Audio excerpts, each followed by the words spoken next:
radio27.be, bien entendu.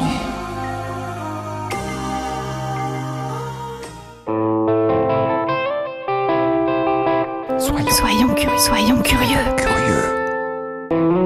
Soyons curieux.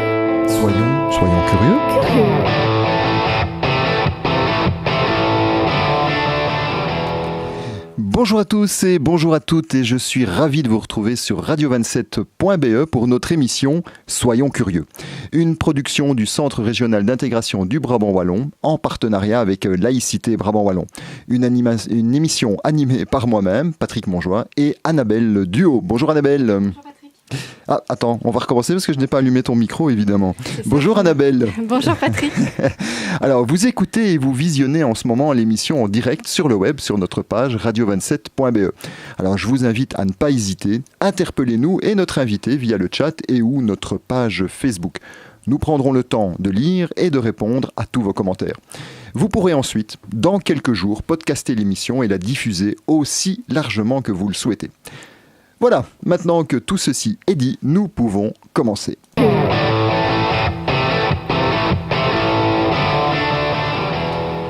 Annabelle, qui accueillons-nous aujourd'hui ce 20 septembre ?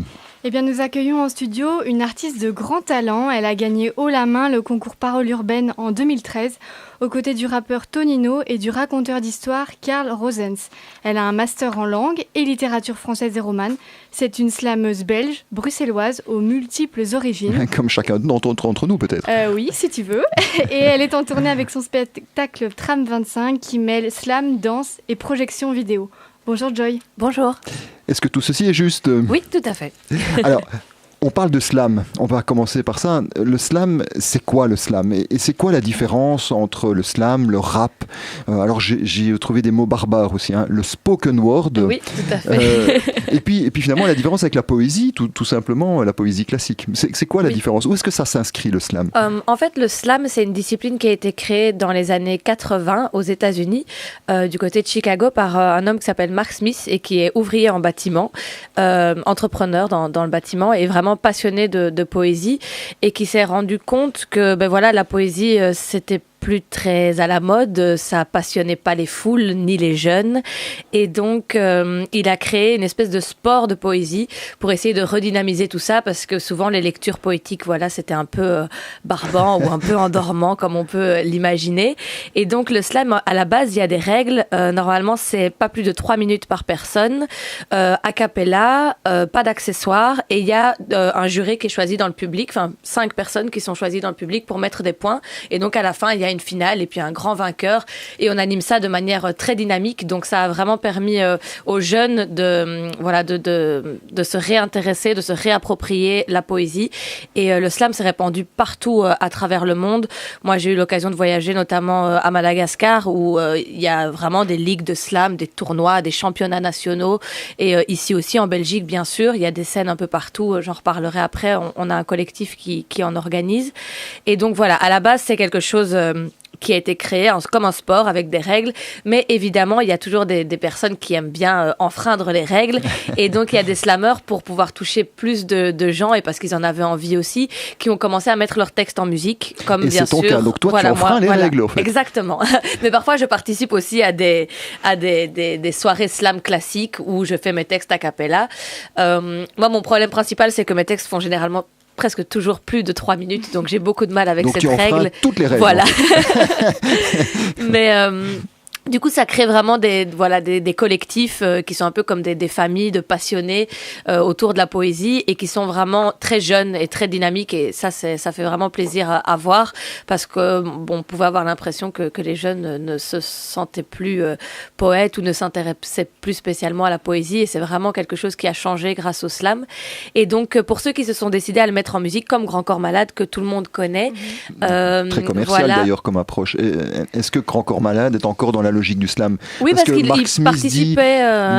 Mark Smith dit quand même, c'est des textes qui doivent claquer, qui doivent frapper le mental et frapper vraiment en termes de contenu. Oui. Est-ce que Grand Corps Malade est encore dans cette dynamique-là ? Oui, je pense. Oui, je pense. Après, voilà, il s'est dirigé vers quelque chose de plus musical et de plus grand public, mais il est toujours très présent dans le milieu du slam français, dans l'organisation de scènes, de tournois, dans la promotion de slameurs en France. Donc il fait toujours partie du milieu. Et donc, pour distinguer les deux, il y en a qui se sont mis à parler de spoken word quand c'est mis en musique. Donc quand c'est de la poésie mise en musique, on parle parfois de spoken word. Donc voilà, mais c'est une histoire complètement différente et à part de celle du rap, puisque le rap vraiment a été créé dans la rue avec le mouvement hip-hop qui réunissait le graphe, le DJing, etc., la danse.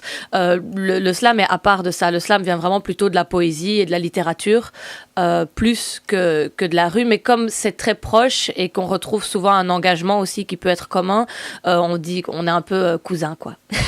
Mais donc finalement, les deux mouvements se sont rejoints quelque part. Et très souvent, il y a des événements qui sont organisés où il y a rap et slam et où les deux se passent très bien. Et nous, lors de nos scènes slam, celles qui ne sont pas dans les règles, on permet aux personnes qui viennent sur scène d'avoir par exemple une instrumentale et de pouvoir faire leur texte sur de la musique. Donc on a beaucoup de rappeurs qui viennent participer à nos scènes slam. Oui, parce que finalement, il y a aussi la manière de dire les textes. On n'est pas dans de la poésie classique qu'on déclame, on est quand même sur quelque chose qui se veut rythmé. Même s'il n'y a pas de musique, on dit le texte d'une certaine manière. Oui, qu'on après il n'y a dans pas le vraiment de règles. Donc les gens aiment bien travailler avec ça parce que souvent, comme on dit, ça fait claquer le texte plus fort.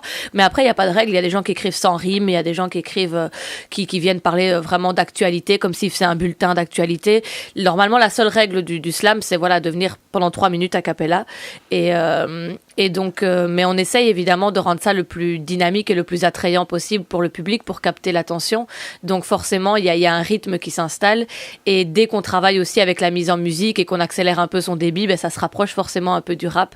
Et donc il y a beaucoup de gens qui disent oui, mais c'est du rap ce que tu fais, c'est du slam. C'est du chant, c'est voilà. ça. C'est quoi la limite n'est pas vraiment claire. Ouais. Voilà, c'est ça, tout à fait. Et donc il y a beaucoup de slammeurs qui sont entre les deux. Je pense à Gaël Faye qui est vraiment entre le rap et le slam. Et je pense qu'il n'y a pas d'obligation de choisir. On fait les choses sous la forme où elles nous viennent, tout simplement. Et donc, parfois, on a quelque chose de très percutant à dire et on le dit avec beaucoup de rythme et du débit et ça se rapproche du rap. Et parfois, on est dans quelque chose de beaucoup plus compté, de beaucoup plus posé. Et alors, on a plus l'impression d'écouter du slam. Mais au final, c'est de toute façon, jouer avec les mots, c'est faire de la poésie et c'est permettre aux jeunes de faire de la poésie et de se l'approprier.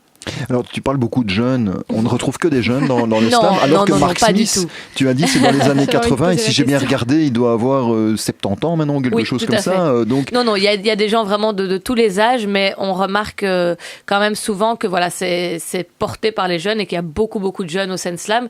Et pour moi, c'est vraiment la victoire du slam parce que c'est pas le cas dans les événements de poésie traditionnelle. Et quand on voit parfois des lectures de poètes, la moyenne d'âge du public est de 65 ans. 70 ans et il y a pas du tout de jeunes. Donc pour moi, je souligne ça parce que c'est vraiment la preuve que la mission a été accomplie et qu'on a réussi à redynamiser complètement la poésie. Oui, ou qu'il manque encore une marche, qui est cette capacité de se comprendre finalement. Ces personnes âgées qui écoutent de la poésie, écouter une scène slam, c'est écouter aussi de la poésie. Oui, mais elles viennent aussi à nos scènes. Oui. Donc dans ce sens-là, ça marche. Mais dans l'autre sens, ça marche pas. Donc la poésie classique, ça marche pas. Moins. Mais j'ai vu à une scène slam de Mons un monsieur de 92 ans venir faire un texte sur scène. Wow. Donc voilà, et Alain qui s'occupe de la scène de Mons a aussi, je pense, la cinquantaine. Donc non, il y a vraiment différentes générations qui se mêlent, mais on voit beaucoup de jeunes, ça c'est sûr. Et culturellement, ça touche tout type de culture, on retrouve des jeunes issus de toute origine. Oui, tout à fait. Et c'est très beau à voir vraiment sur scène de voir des personnes d'origine africaine qui vont venir nous parler de leur identité multiple, voir une jeune fille voilée qui va venir nous parler de ce que c'est que de porter le voile en Belgique actuellement, des Belges, des gens de tous les âges. Donc c'est vraiment une très très belle diversité. Et c'est ça la force du slam, c'est qu'en fait on peut faire ce qu'on veut.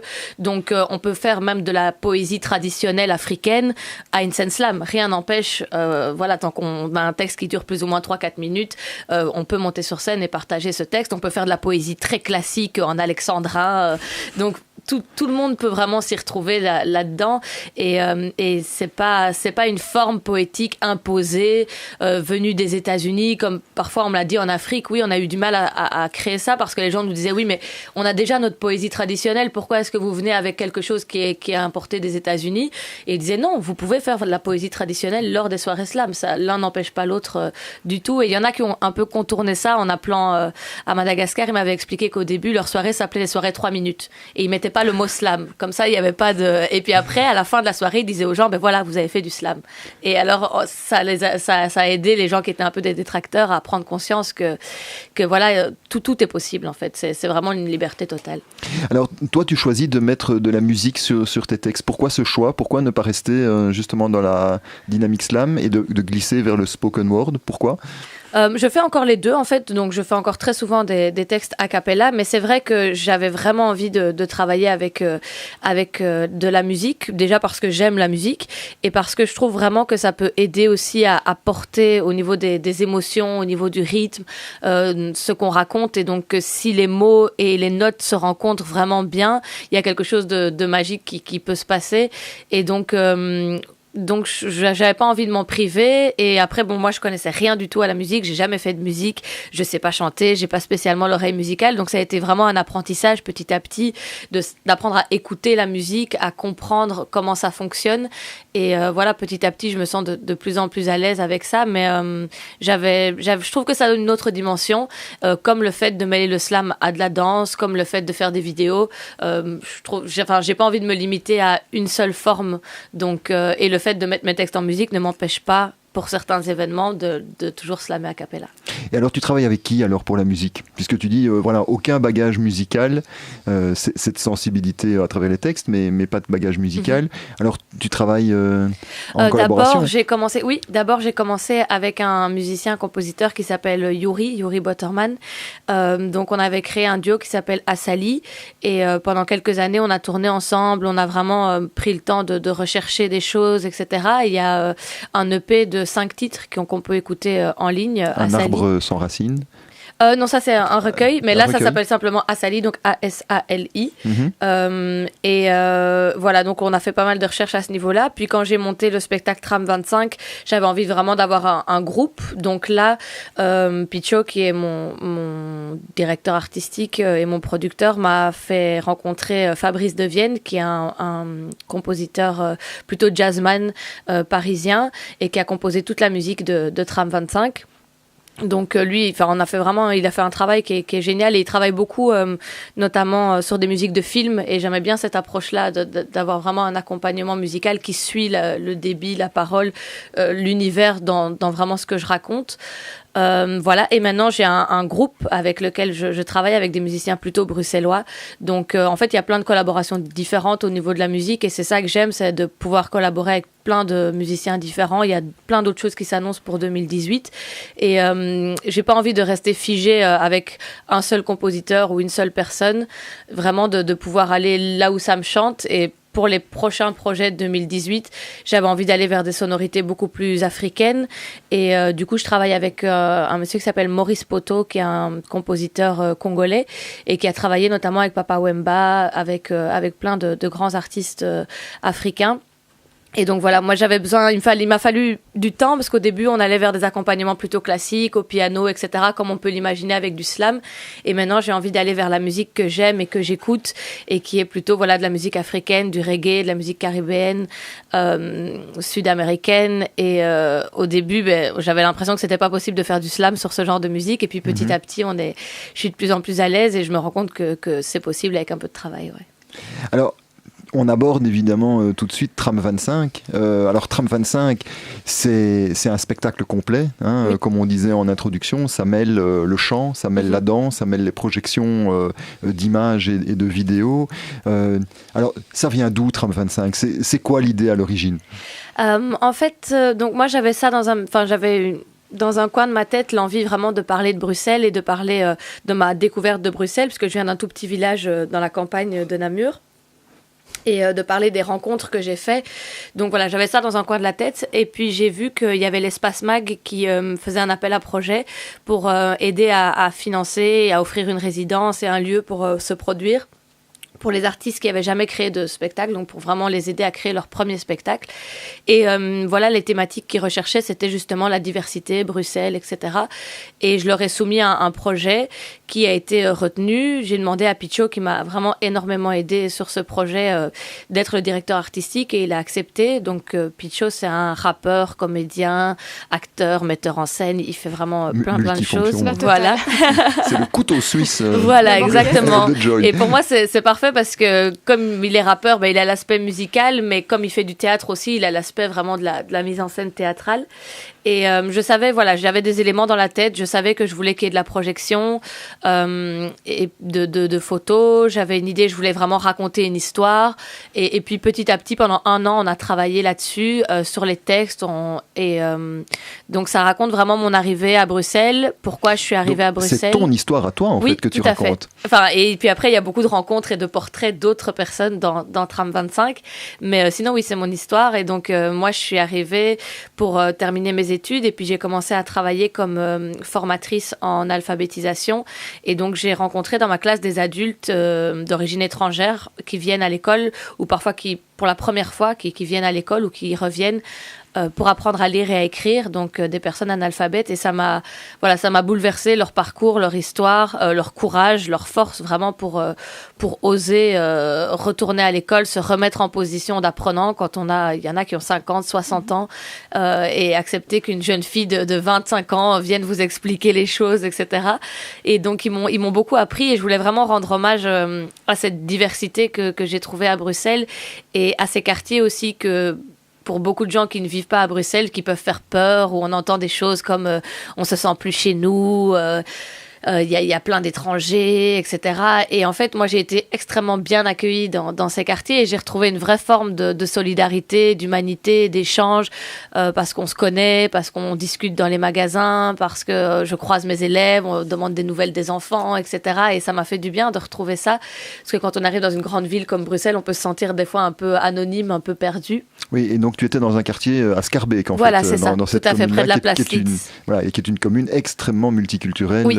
Avec une très forte population. Un peu moins que Saint-Josse, mais... voilà. Mais oui. et qui a juste moins, en dessous. et qui a meilleur presque Molenbeek au niveau international. Oui. Voilà. Mais enfin, on retrouve effectivement des caractéristiques avec des fortes populations. Oui, de beaucoup de communes, Saint-Josse, Molenbeek, Scarbeck, il y a beaucoup de similitudes.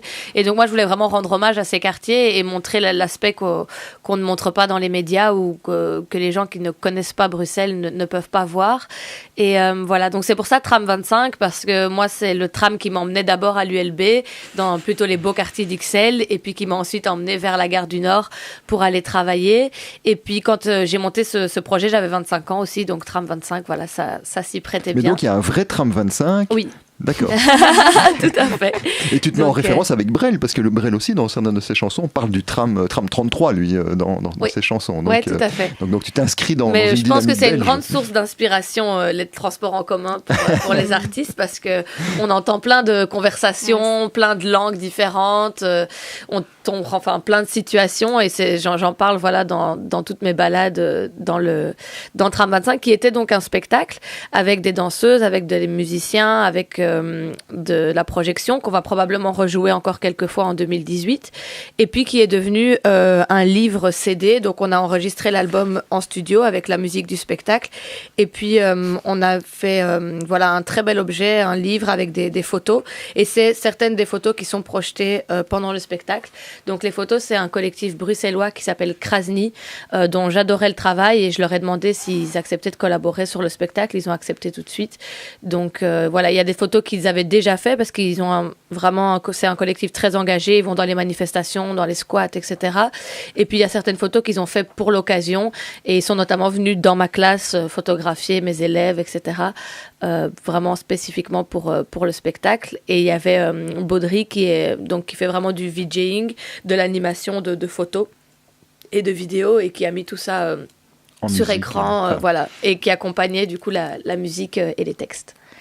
Waouh, donc une belle collaboration, quoi. Oui. Ouais. Et ce spectacle, en fait, comment ça se passe ? Tu tu le proposes de manière ponctuelle sur demande, tu vas dans les écoles, Non, en fait, on l'a joué 2 fois à l'Espace Mag. Après, on l'a joué aux Beaux-Arts, au Centre culturel de Schaerbeek et à la Maison des Cultures de Molenbeek.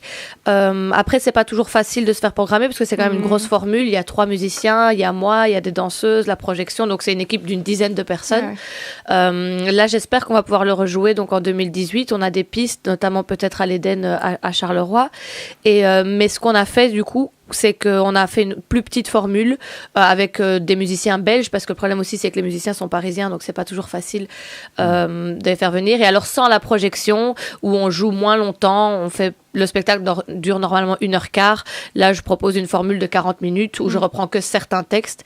Et c'est par exemple cette formule-là qu'on a jouée à Esperanza cet été et qu'on a joué ici à Molenbeek et qu'on va encore jouer à Louvain-la-Neuve le 23 octobre.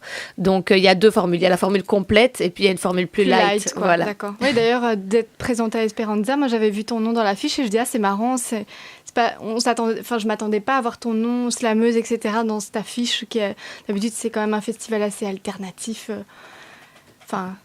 Du coup, oui, le côté slam, rap, je me dis, tiens, ça détonne un peu, c'est chouette, justement, encore le côté mix, hybride. Oui, mais après, il y a du rap à Esperanza, parce que le soir où je jouais, par exemple, il y avait Kenny Arcana qui jouait sur la grande scène. Après, c'était très chouette, l'endroit où on nous a mis, ça s'appelle le village des Saltimbanques, et donc on était dans un chapiteau, et ça créait vraiment une ambiance très, très intimiste qui était parfaite pour faire du slam. Donc, pour moi, c'était super, parce que je suis namuroise d'origine, et j'ai jamais l'occasion de jouer à Namur. Donc là, c'était l'occasion. Il y avait les amis, il y avait la famille, il y avait plein de gens qui sont venus voir et c'était un très, très bon moment. Donc, non, ils sont très, très ouverts au niveau de leur programmation. Il y a de tout. Alors, je vais proposer d'écouter un extrait du premier morceau. En tout cas, quand on tape Joy slameuse sur YouTube, c'est le morceau qu'on trouve, c'est Mon pays. Oui. Je vous propose d'écouter un extrait, puis on en parle. Ici les rues sont royales, les jardins botaniques, l'héritage colonial, l'arrière-goût hypocrite, des politiques qui jouent à la chaise musicale, des journalistes toujours en quête d'un scandale, des prêtres pédophiles qui vous font la morale, des fêtes de l'Aïd où on m'oblige à venir au taf pour ne trouver qu'un ou 2 élèves dans la classe. Dehors, le ton monte autour d'un mouton étourdi, on interdit, les tensions se cristallisent, sans solution, on boycotte le sacrifice, tout le monde s'énerve, c'est ce qu'on appelle un compromis à la belge. Voilà, donc on vient d'entendre un extrait. Ça, c'est le gros coup de gueule de l'album. Ah oui, alors justement, il n'y a personne qui trouve grâce à tes yeux. Parce que, alors en plus de ça, j'ai pas pris le reste de la chanson parce que là, tu continues.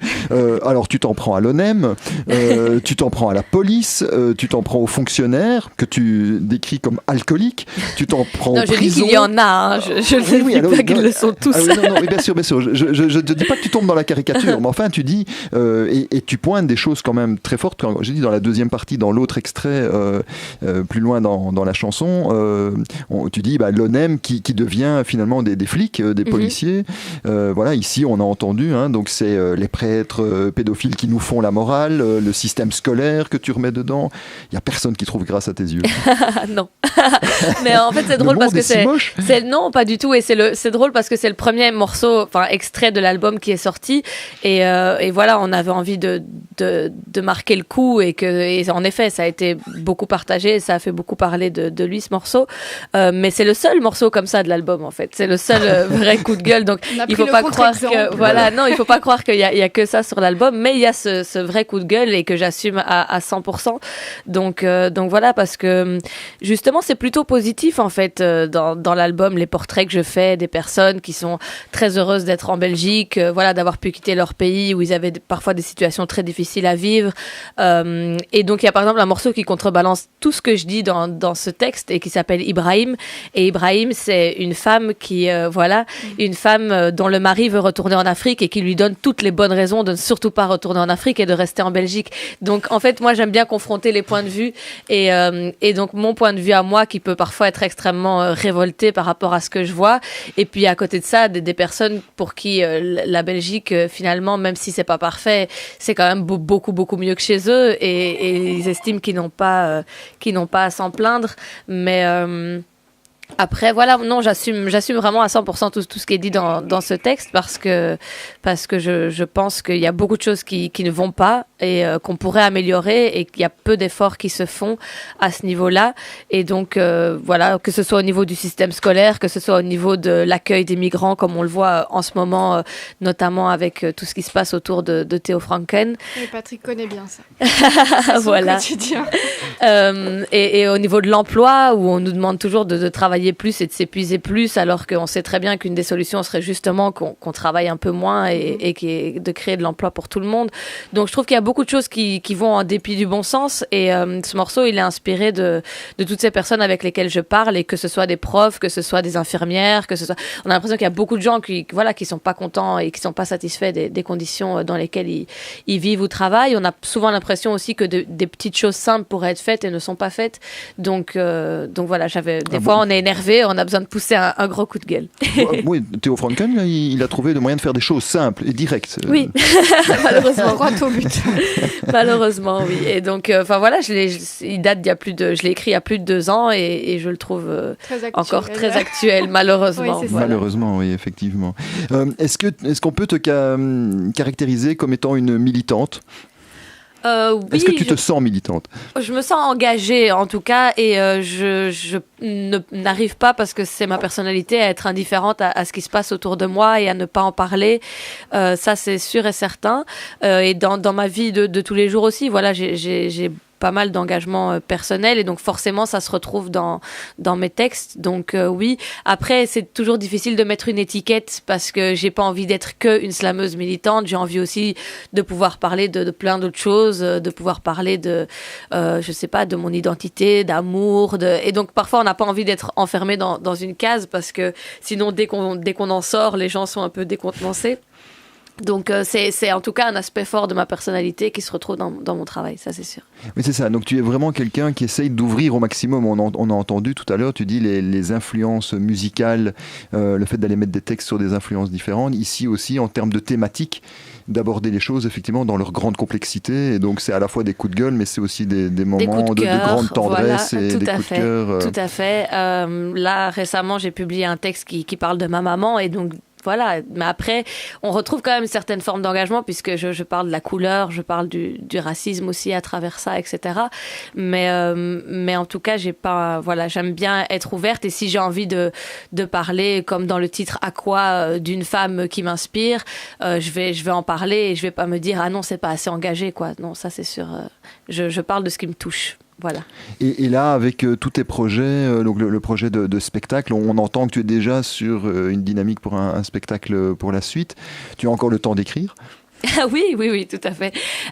Disons que pour cette année-ci, pour la première fois, j'ai un peu mis entre parenthèses mon métier de formatrice en alphabétisation. Donc, j'ai quand même du temps. Et puis les choses se font petit à petit. Et là, j'ai déjà pas mal de textes qui sont prêts. Maintenant, ça va être justement travailler avec le compositeur et puis prendre son temps. À mon avis, ça sera vraiment ce projet-là sera pour dans 1 an. Donc, on a le temps. On a Tram 25 qui est toujours là, qui peut toujours être joué. Voilà, on essaie d'avoir plusieurs choses en même temps, comme ça on se retrouve jamais sans rien.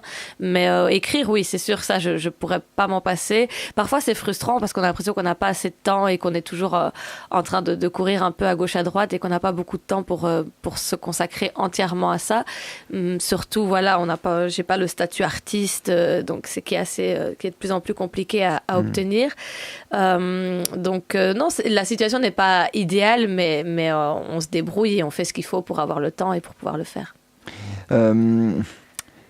Si on parle un peu de toi, maintenant en tant que slameuse, l'image qu'on a, peut-être un peu caricaturale, c'est ce monde-là est un monde assez masculin. En tant que femme, comment ça se passe ? Est-ce que tu es acceptée ? Est-ce que les portes sont ouvertes ? Ou est-ce qu'au contraire, tu dois te battre plus pour faire tes preuves parce que tu es une femme ? Alors oui, c'est une question qui revient souvent. C'est vrai que quand j'ai commencé le slam il y a 4-5 ans, donc c'était vraiment plus masculin et il y avait parfois des événements slam où il y avait 1-2 filles pour une quinzaine d'hommes. Maintenant, c'est en train vraiment de changer et on arrive de plus en plus à pas toujours 50-50, mais en tout cas, ça s'en rapproche. Et il y a beaucoup de choses qui ont été faites dans ce domaine. Je pense notamment à Lisette Lombé, qui est une superbe slameuse liégeoise, qui a créé une ASBL qui s'appelle L Slam, donc la lettre L-Slam. À Liège. À Liège, tout à fait, et qui organise des ateliers vraiment pour mettre en confiance les femmes, pour les encourager à prendre le micro, à aller sur scène. Parce que ce qu'on remarque, c'est que souvent, il y a plus de femmes qui écrivent, mais il y a moins de femmes sur scène. Donc, c'est vraiment le passage sur scène. Elles écrivent pour leurs hommes. Elles écrivent pour elles, souvent. mais voilà, et donc l'écriture, il y a beaucoup de femmes qui aiment écrire, mais le fait de s'exposer au regard, de s'exposer au jugement, etc., on a encore un peu de mal avec ça. Donc il faut vraiment s'encourager, et c'est ce que fait El Slam. Et c'est ce que moi j'essaye de faire aussi à Bruxelles avec plusieurs jeunes filles. Voilà, quand il y en a qui montent sur scène et qui ont vraiment des choses à dire et du talent, on essaie d'être là pour les pousser, on essaie de les programmer, de leur donner un peu de visibilité. Je dirais pas après que pour moi, ça a été un frein. J'ai vraiment plutôt senti justement que les gens étaient contents de dire « Ah, enfin une fille, ah, enfin des filles aussi qui… » Oui, voilà, tout à fait. Non, oui, vraiment. Non, c'est vrai. Et en plus, voilà, comme j'ai des thématiques assez engagées, etc. Ah, une fille qui ose, qui dénonce, qui parle. Moi, j'ai toujours l'impression que ça a été très, très bien reçu et plutôt encouragé parce que les gens étaient en attente aussi de ça et de ne pas voir que des hommes dans les scènes slam. Après, c'est moins macho que le rap, par exemple, comme milieu, je pense. Ouais, c'est beaucoup plus ouvert. Et au niveau international, parce que donc, comme tu disais, voilà, tu as eu l'occasion de faire un voyage à Madagascar. Si on regarde un peu, on voit à différents endroits que tu as eu l'occasion de faire des ateliers aussi. D'abord en Belgique, pas mal. Tu as finalement pas mal tourné. Hein. Tu as dit tu viens de Namur, Bruxelles, mais tu as fait des choses dans le Brabant wallon, à Liège. Et, voilà. Mais au niveau international, comment ça se passe? Est-ce que c'est la même dynamique qu'ici en Belgique, cette scène, cet équilibre homme-femme?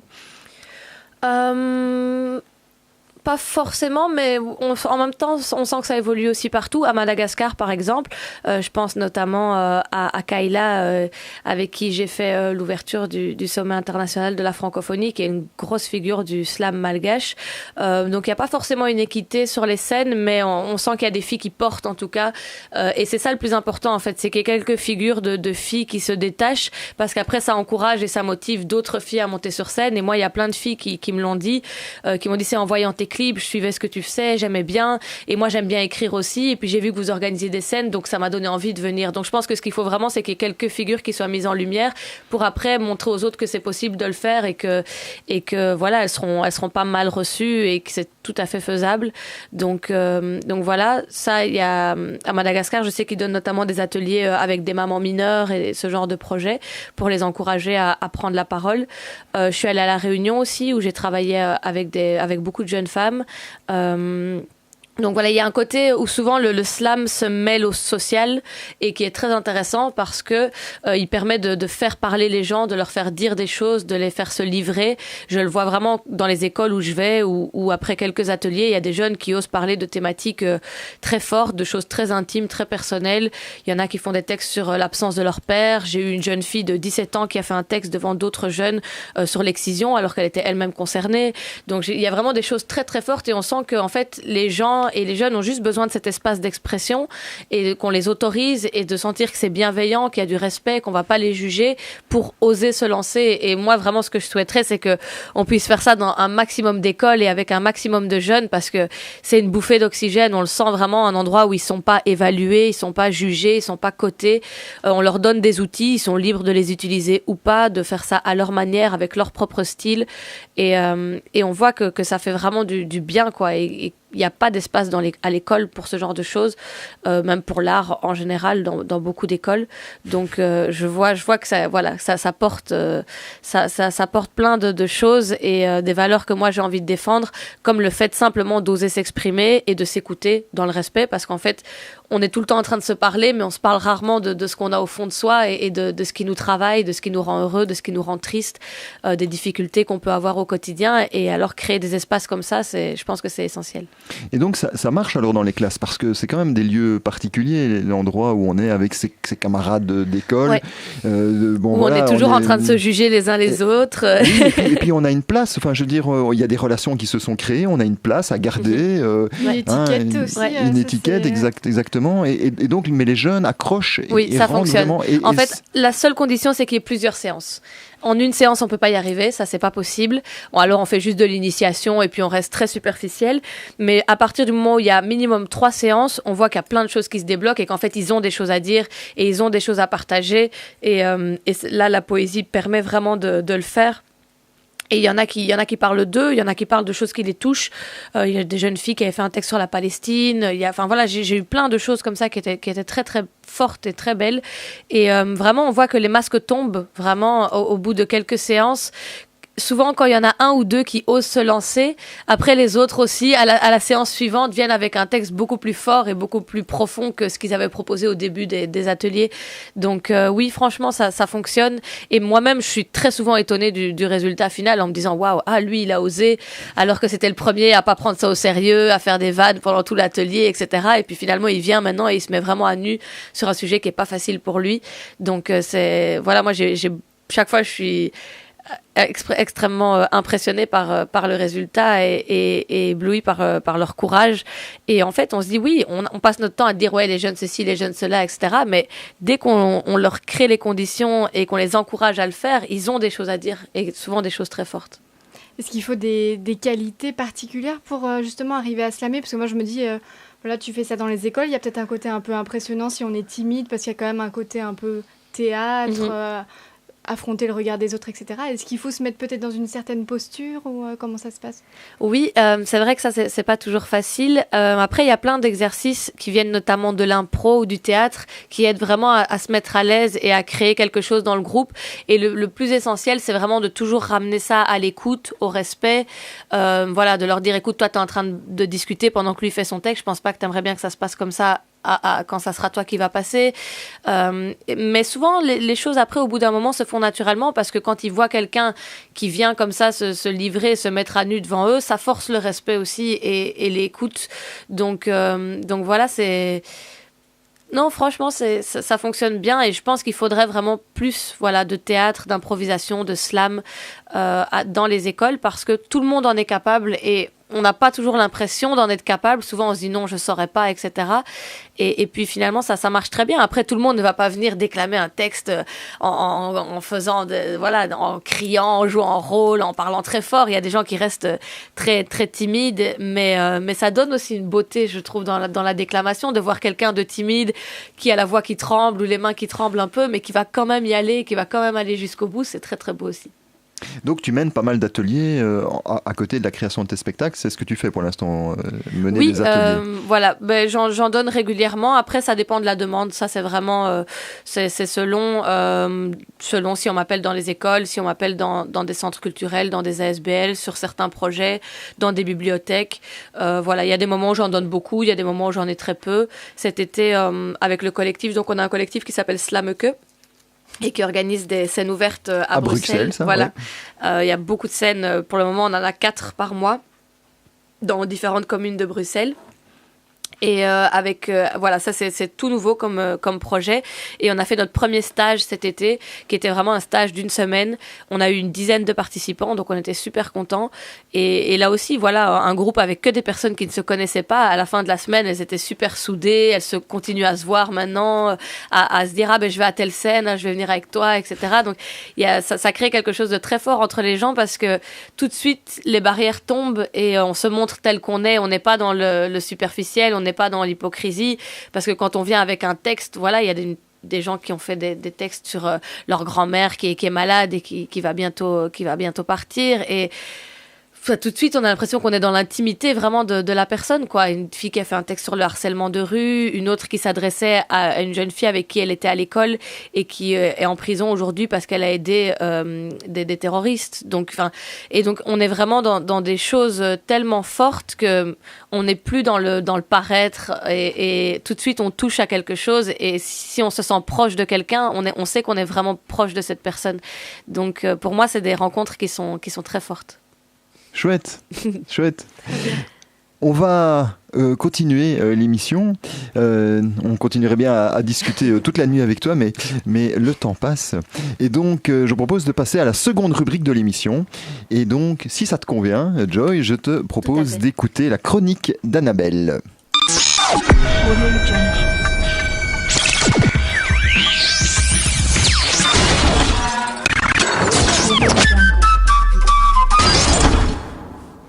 Alors Joy, tu nous as montré qu'à travers le slam, il y a largement moyen aujourd'hui de dénoncer des situations qui nous révoltent, comme tu le fais très bien à plusieurs reprises dans ton nouvel album Tram 25. Donc à travers tes textes, tu vas à rebrousse-poil des clichés qu'on peut avoir sur les jeunes. C'est vrai, faut bien le dire, les jeunes aujourd'hui, c'est pas par leur activisme qu'ils brillent. Au cinéma, dans les festivals, dans le bus, combien ne sont pas scotchés à leur écran de smartphone ? Ce qui me fait le plus de peine, je dois dire, c'est quand je vais au restaurant et que je vois tous ces couples qui chattent sur leur portable au lieu de se regarder ou de discuter ensemble. Ah, satané Facebook. Oui, je vous l'accorde, ces trucs, c'est bien pratique quand on est à l'autre bout du monde. Mais dans la vie de tous les jours, c'est pas un cadeau. Et je ne parle même pas de la politique. Combien de jeunes sortent encore dans la rue pour exprimer leur mécontentement ? Ce qui me pousse à me demander, est-ce que les jeunes ont véritablement muté depuis mai 68 et l'époque des grandes manifestations estudiantines ? Le jeune 2.0 est-il devenu spectateur de ce qui se passe dans la société au point d'avoir baissé les bras et d'être résigné à faire bouger les choses ? En 2007, un baromètre européen a relevé que les jeunes générations s'engageaient moins en politique. Les jeunes ne partagent effectivement plus les mêmes combats que leurs aînés, mais ils se sentent également à des années-lumière de ceux qui sont censés les représenter. La faute à qui ? Sans doute à ceux et celles qui ont baigné dans des affaires de corruption ces derniers temps. Oui, je fais bien allusion aux affaires Publifine et Netis. Pour paraphraser l'humoriste Guillaume, s'il n'y a plus de jeunesse, c'est que les adultes ont merdé quelque part. Et ouais, avec toutes les unes de ces derniers mois, on a tous été, si ce n'était pas déjà fait, quelque peu désenchantés par le climat politique ambiant. Désenchantés par les bourdes à répétition de l'ancien bourgmestre de Bruxelles. Désenchantés par celui qui a lâchement débranché la prise de la démocratie depuis le mois de juillet. Désenchantés par celle qui, à la tête d'un organisme à vocation sociale, s'est pourtant grassement rempli les poches. Après l'été qui vient de se terminer, c'est un véritable champ de ruines que laissent derrière eux les ténors politiques qui ont décidé, sans doute un peu trop tardivement, de tirer leur révérence. L'avantage, c'est que tout reste à reconstruire. Et si on profitait de ce no man's land politique pour réinventer la démocratie ? Attention, pas pour en faire une version viciée comme celle qu'on vient de quitter, non. Mais une démocratie plus participative, plus humaine, quoi. Pour changer radicalement du passé, on y mettrait une poignée d'élus proches des soucis quotidiens de 99% de la population. Mais aussi une quantité non négligeable de politiques soucieux d'écouter et de prendre en compte l'expertise des gens de terrain, avec, comme cerise sur le gâteau, un grand intérêt des édiles pour le bien-être collectif et une interdiction radicale de toute forme de népotisme. Alors, vous en dites quoi ? Elle vous plaît ma nouvelle recette ? Chiche de montrer que nous, les 18-35 ans, on n'est pas mou du genou aux prochaines élections. Alors à la question, y a-t-il encore une jeunesse engagée ou celle-ci a-t-elle disparu ? Je répondrai oui et non. Oui, la jeunesse de l'époque de nos parents et grands-parents n'existe plus. Désolée. Et non, parce que les jeunes aujourd'hui s'engagent autrement. À travers une série de disciplines artistiques, des comités de quartier, des collectifs d'artistes, des alternatives citoyennes et associatifs. Alors non, la fougue de la jeunesse n'est pas éteinte. Encore faut-il savoir la déceler. Radio27.be, bien entendu. Merci Annabelle, très très belle chronique. Joy, une réaction. Je voyais que tu opinais du chef pendant le texte. Oui, non, je suis assez d'accord. Voilà, les formes d'engagement ont changé et je pense que dans la jeunesse, on n'arrive plus à se dire qu'on va appartenir à un parti politique, justement, voilà, à cause de tout ce que tu as cité, où on a l'impression que on aimerait bien ne pas tomber dans ce cliché du tous pourri, mais malheureusement, il nous donne souvent raison. C'est triste. Oui, ouais. C'est assez triste, mais en même temps, voilà, il y a d'autres formes d'engagement et même ces réseaux sociaux qu'on critique tellement et sur lesquels on passe tellement de temps, c'est aussi une occasion de pouvoir, voilà, découvrir des choses, apprendre des choses sur ce qui se passe dans le monde, sur ce qui se passe en Belgique. Et moi, par exemple, je vois que pour les manifestations, pour tout ce qui est vraiment de l'organisation citoyenne, etc. C'est très, très utile. Et on voit ce qui s'est passé à Bruxelles cette semaine. Donc, il y avait des rafles, parce qu'il faut bien l'appeler comme ça, de sans-papiers qui étaient prévus. Et il y a près de 200 personnes qui ont hébergé des sans-papiers chez elles pendant 1 un jour à une semaine pour les protéger de ça. Et ces appels-là, ils ont été relayés via les réseaux sociaux, les manifestations aussi. Donc c'est aussi très utile pour l'engagement et je pense qu'il ne faut pas diaboliser complètement cela et montrer juste qu'en fait les choses évoluent et les choses changent avec le temps. Donc je trouvais ça très juste. Comment est-ce qu'on peut caractériser l'engagement des jeunes aujourd'hui ? Puisque effectivement, comme tu dis, probablement qu'ils s'éloignent des partis politiques qui nous montrent une mauvaise face actuellement. Ils sont où les jeunes ? Ils sont où les jeunes qui s'engagent ? Alors il y en a, mais c'est vrai que je pense que c'est à reconstruire aussi tout ça, tous ces réseaux. Il y en a dans les associations et puis il y en a quand on va dans les squats, quand on va dans certains événements alternatifs, dans certains festivals aussi, dans des associations. Il y a réellement des jeunes qui s'engagent et notamment via l'art aussi. On le voit avec le slam, mais dans la photographie, je parlais de Krasny, qui est vraiment un collectif bruxellois qui suit toutes ces actualités-là, dans les collectifs d'aide aux sans-papiers, etc. On en retrouve, mais c'est vrai que on a du mal à se fédérer ensemble vers quelque chose et que souvent c'est un peu dispersé dans plein de directions et qu'il y a aussi beaucoup de jeunes qui ne s'engagent pas du tout et qui aimeraient parfois le faire, qui seraient peut-être prêts à le faire mais qui ne savent même pas où s'adresser ou qui rejoindre.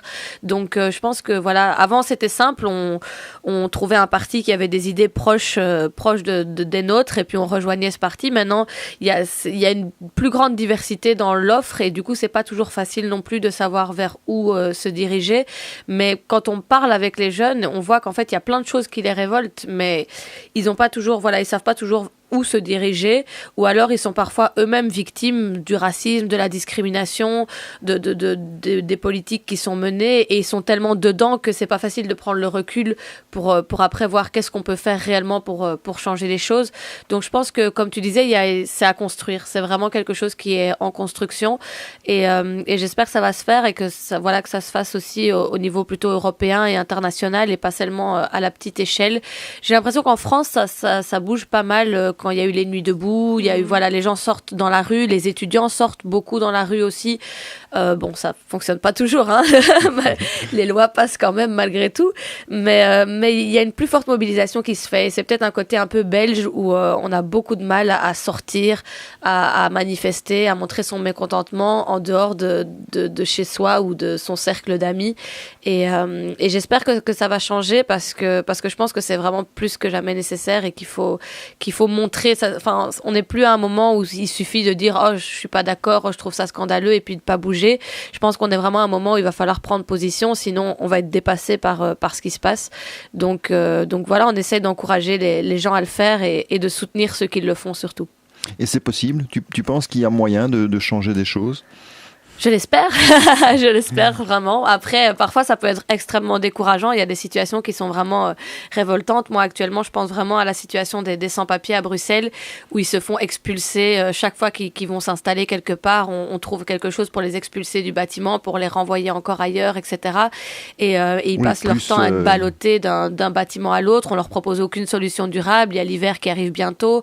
Il y a des femmes, il y a des enfants. Donc, pour moi, c'est vraiment des choses qui sont inimaginable. Il y a plein de bâtiments vides à Bruxelles, il y a plein de lieux inoccupés. Si on voulait faire quelque chose, on pourrait le faire. Et on voit vraiment que le problème, la plupart du temps, vient du niveau politique. Donc, même si on n'a pas envie de faire de la politique, à un moment ou l'autre, on est obligé quand même de s'approcher un peu de ces milieux-là et d'essayer de traiter avec eux parce qu'il y a qu'eux qui peuvent faire quelque chose réellement. Donc tu fais de la politique ? Non. En tout cas, je ne ferai pas de politique telle qu'elle, mais je pense que c'est aux citoyens à solliciter les politiques, à montrer leur intérêt, à montrer qu'ils sont derrière certaines causes, pour les obliger à prendre certaines causes à bras-le-corps. Et parfois ça fonctionne, parfois pas. On essaye en tout cas de le faire et on a parfois des bonnes surprises, mais pas toujours. Donc je pense que plus on montre qu'on est concerné et plus on montre qu'on est là et qu'on est attentif à ce qui se passe et à leurs décisions, plus ça les oblige à réfléchir et à essayer de trouver des solutions en sachant qu'ils vont être observés, ils vont être commentés dans la presse. Donc on a besoin aussi, surtout, je pense, de la presse à ce niveau-là. Et est-ce que la presse, quel est le jeu, selon ton regard à toi, quel est le jeu qu'elle joue? Est-ce qu'elle joue justement un jeu qui permet de décoder, qui permet de prendre du recul, qui permet justement de valoriser des démarches citoyennes, ou est-ce qu'elle est au service du politique? Oui, ça dépend des médias, évidemment, mais c'est vrai que très souvent, on trouve qu'il y a quand même une certaine soumission et une certaine...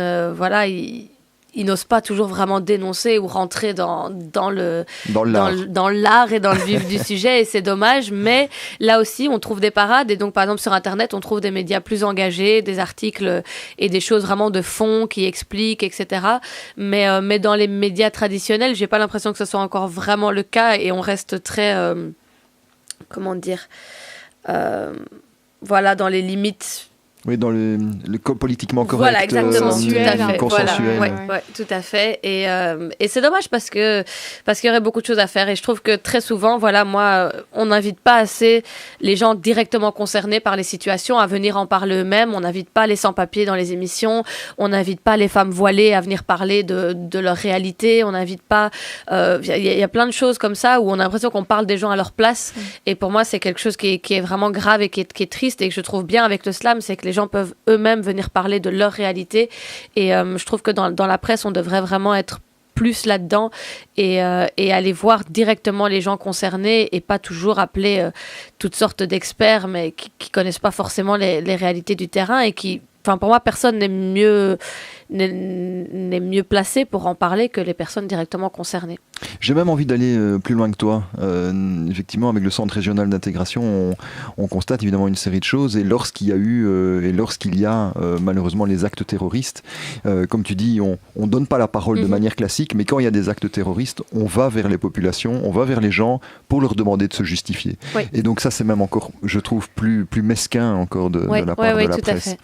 Non, c'est vrai que on remarque vraiment les amalgames qui sont faits et qui sont très faciles, et on voit que certaines personnes qui ne se confrontent pas directement dans leur vie de tous les jours à la diversité, à la différence, que ce soit de religion, d'origine, de culture, ont des choses qui leur sont amenées par les médias, parfois des peurs qui sont complètement irrationnelles ou infondées, et on a envie de leur dire mais venez sur le terrain, venez dans ma classe, venez voir comment ça se passe, venez dans les associations, venez, et c'est triste. Voilà, quand je pense à tous ces gens qui répondent sans arrêt dès qu'on va parler des sans-papiers, ils vont dire oui mais nos SDF, et s'ils étaient sur le terrain, ils verraient que les associations qui aident les sans-papiers le font de la même manière avec les SDF, que si on distribue des repas, on ne le fait pas qu'avec les étrangers. S'il y a des SDF qui viennent chercher des repas, on va leur donner aussi. Pareil, si on installe un squat quelque part, si on réquisitionne un bâtiment, si on distribue des vêtements, il n'y a pas de différences qui sont faites. Donc c'est complètement... on voit que c'est des gens en fait qui n'ont aucune idée des réalités du terrain, de comment ça se passe, et qui sont souvent des personnes qui sont absolument pas engagées et qui ne font absolument rien pour nos SDF. Donc c'est des choses qui sont assez énervantes à entendre, réentendre, réentendre. Et on se dit là, il faudrait faire quelque chose. Il faudrait qu'on montre à ces gens comment ça se passe sur le terrain pour que ces clichés et ces idées complètement farfelues soient une bonne fois pour toutes balayées, quoi. C'est clair. Je te rejoins tout à fait. Hein. Et effectivement, ce qui sort maintenant, c'est que ça leur permet d'adhérer aux idées de Franken. Hein. Il faut nettoyer le parc Maximilien. Cet accord comme avec si on était heureux d'aller vivre dans le parc Maximilien. Oui, c'est ça. Et rappelons-nous quand même, au départ, lorsque il y a eu ce qu'on appelait la crise des migrants, que je refuse d'appeler comme ça, mais qui était bien une crise de l'accueil, parce que la Belgique avait pris des mauvaises décisions. Maggie de Bloch avant, Franken par la suite. Il ouvre des bâtiments qui sont des bureaux, qui ne sont donc pas du tout faits pour pouvoir accueillir des familles, et puis après ça il va s'épancher dans la presse pour dire mais regardez, je leur ouvre un bâtiment, ils n'en veulent pas, n'allant pas jusqu'au bout de sa phrase, disant que ces bâtiments ne sont pas du tout évidemment organisés, prévus pour pouvoir accueillir des gens, pour les loger. Ouais. Et donc voilà, donc on est vraiment sur quelque chose qui est de l'ordre de on remet des étiquettes et on renforce les étiquettes sur les gens, on classe les gens. Tout à fait. Et c'est incroyable de voir que finalement la solidarité et l'humanité, elle vient vraiment des citoyens et qui prennent le relais de choses qui devraient être faites au niveau politique et qui ne le sont pas. Et si on voulait le faire, c'est pas si compliqué de pouvoir accueillir les gens dans des conditions un minimum décentes. J'ai vu qu'on s'était engagé à accueillir, je sais plus si c'est 2800 ou 3000 3800 personnes et qu'on est à 900.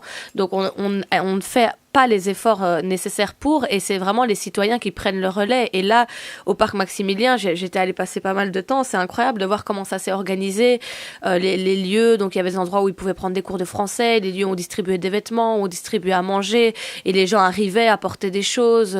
Donc vraiment, les gens sont prêts à le faire, et il y a plein de gens qui sont prêts à s'investir là-dedans. Et ça serait justement très beau de travailler avec les associations, avec la jeunesse, parce que ça nous fait du bien aussi d'être dans la solidarité, d'être dans des émotions et dans des choses positives, de vouloir s'entraider plutôt que d'être dans la peur en permanence. Et bon, la Belgique, je pense, on est bien lotis à l'échelle du monde. On est un pays riche où on a beaucoup de confort, etc. Et on pourrait se permettre de le partager sans crainte.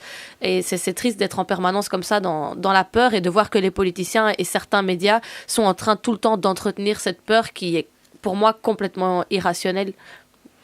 Tout à fait. Et il faut rappeler aux citoyens régulièrement, en tout cas c'est quelque chose que nous faisons avec le CRI, c'est de rappeler que le pourcentage de gens qui arrivent dans nos pays, on n'est pas envahi. Absolument pas. Et que c'est d'abord les pays limitrophes qui accueillent les personnes migrantes, les réfugiés, et qu'ici en Belgique finalement c'est vraiment qu'une infime proportion, et que derrière chaque migrant, c'est très loin de retrouver un terroriste. C'est des gens qui justement fuient la guerre, c'est des gens qui cherchent la paix et qui cherchent un endroit où s'installer, être en sécurité avec leur famille. Oui. Et c'est dur de devoir rappeler ça en permanence, parce qu'on se dit mais bon, maintenant les gens devraient l'avoir un peu compris. Et en fait, non, il faut en permanence revenir dessus, réexpliquer ça.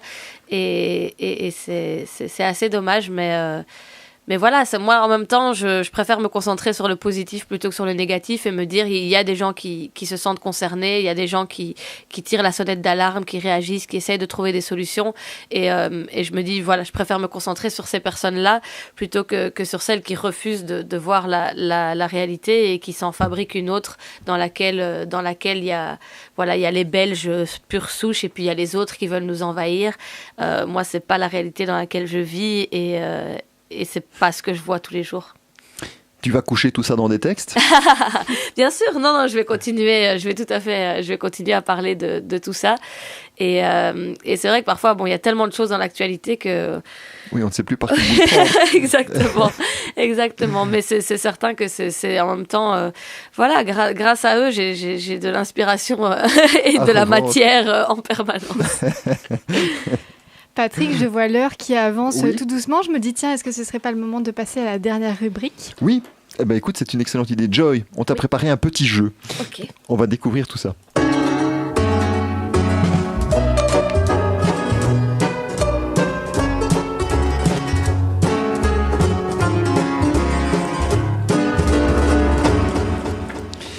Voilà, donc le petit jeu. Alors pour ceux qui nous suivent avec la webcam sur radio27.be, eh bien, ils peuvent voir que je viens de prendre un dictionnaire, et Joy l'a vu également. Alors, le jeu, il est le suivant, il est tout simple. Je vais tourner les pages du dictionnaire, et puis tu me diras stop. Et puis j'ouvrirai la page et je te dirai un des mots que je trouve dans cette page. Et je t'invite évidemment à réagir à ce mot. Okay. Attention, sacré challenge. On va être gentil. On te donne un joker. Voilà. Si jamais il y a vraiment un mot où voilà, là rien, soit pas d'inspiration, soit on arrive sur un domaine qui te touche ou où tu ne voudrais pas aborder, tu as la possibilité d'avoir un joker. Okay. Est-ce que tu es prête ? Je suis prête. Bien, attention. Donne-moi le top départ. Stop. Voilà, hop. Et alors ? Attends, parce que je les ai préparés, les mots. Voilà, ils sont là. Et donc, c'est engagement. Ok. Oui, on en a déjà pas mal parlé aujourd'hui, je pense. Donc voilà, je pense que après, moi, je suis pas du tout quelqu'un qui juge les personnes, par exemple, les artistes qui n'ont pas d'engagement social ou autre dans leur travail. On peut tout à fait faire de l'art pour le plaisir de faire de l'art, de la musique pour danser, des choses simplement belles ou simplement pour s'amuser. Donc ça, c'est quelque chose que je tenais à préciser, c'est que autant moi-même, étant une personne engagée, c'est quelque chose qui se reflète dans mon travail, autant je suis pas du genre à critiquer non plus les personnes qui choisissent d'aborder leur travail d'une autre manière, et je pense qu'il n'y a pas d'obligation à l'engagement, mais en même temps, il y a beaucoup de choses aujourd'hui qui nous poussent à l'être, voilà. Et est-ce que tu as toujours été engagée ? Est-ce que d'aussi loin que tu te souviennes, en tout c'est cas, quelque chose qui fait partie de toi ? Je pense. Après, voilà, j'ai des parents qui sont aussi tous les deux assez critiques envers la société. Mon papa est indépendant, donc forcément, il est confronté à certaines réalités qui sont pas toujours évidentes. Ma maman est d'origine africaine, donc elle aussi. Donc j'ai toujours été dans ce milieu où on est assez critique par rapport aux choses, et je pense que ça m'a aidé à développer une certaine conscience engagée. Et puis mes premiers voyages en Afrique et les confrontations avec cette réalité-là, ça m'a beaucoup influencé aussi. Ouais. Attention, deuxième mot. On continue avec le dictionnaire. Alors, je vais essayer de faire du bruit, mais je ne sais pas si les auditeurs l'entendent. Entre parenthèses, j'ai Claire qui marque que tu es un tricheur par rapport au jeu du diplôme. Voilà, c'est ça, tu peux continuer. Je pense aussi qu'il y a un peu de triche dans l'air. C'est un petit peu pipé. Je propose à Claire que si elle veut proposer un mot, eh bien, elle peut le proposer, bien évidemment, et à tous nos auditeurs. Donc, voilà, donc, je viens de m'arrêter tout seul, alors on va faire complètement piper. Et donc, c'est colonisation. Non, j'arrive pas à le dire. Les colons, colonisation. Voilà, moi j'y arriverai. Oui, c'est un de mes engagements, notamment parce que je regrette beaucoup qu'on ne parle pas du tout de ça à l'école.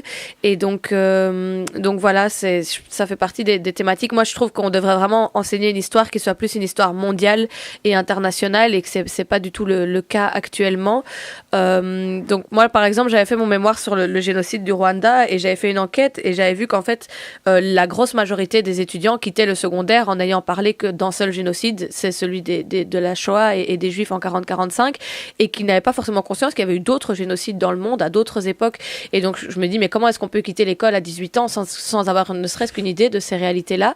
Et la colonisation, c'est la même chose en fait. Beaucoup de gens quittent l'école sans avoir vraiment abordé, ou en tout cas pas du tout en profondeur, ça. Et là, c'est encore plus grave pour moi parce que c'est une histoire belge, et ça nous concerne directement, et ça nous permettrait de mieux comprendre les réalités de l'Afrique aujourd'hui, et justement tous ces migrants qui viennent nous envahir, etc. Essayer de comprendre depuis quand l'Afrique va mal, et comment s'est passée la décolonisation. Voilà, de voir qu'il y a une réelle influence de l'Occident dans beaucoup de guerres et dans beaucoup de conflits qui ont eu lieu sur le territoire africain. Et donc voilà, ça aussi, ça fait partie de ce qui pourrait faire évoluer les mentalités quant aux migrations. Et donc je regrette vraiment, mais il y a des choses qui bougent actuellement à ce niveau-là, et je suis vraiment contente de le voir, notamment à Mons.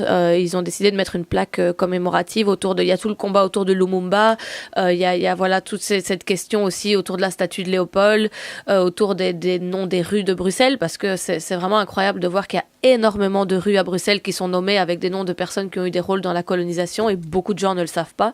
Donc je pense que c'est des choses dont il faut parler, et ça vient petit à petit, même s'il y a encore beaucoup de travail à faire, et accepter de ne pas toujours se donner le beau rôle, et accepter de voir l'histoire telle qu'elle s'est réellement passée, parce que trop souvent, et ça fait très très mal, on entend oui, mais la colonisation a quand même beaucoup aidé l'Afrique, on a quand même amené beaucoup de choses en Afrique, et c'est vraiment quelque chose qui peut être très dur à entendre, parce que ça donne l'idée que l'Afrique avant la colonisation c'était rien, qu'il y avait rien du tout, et c'est totalement faux. Il y avait des systèmes, il y avait des écoles, il y avait des soins de santé, enfin il y avait plein de choses qui existaient, donc il faut pas croire non plus que c'était un territoire vierge avec des sauvages.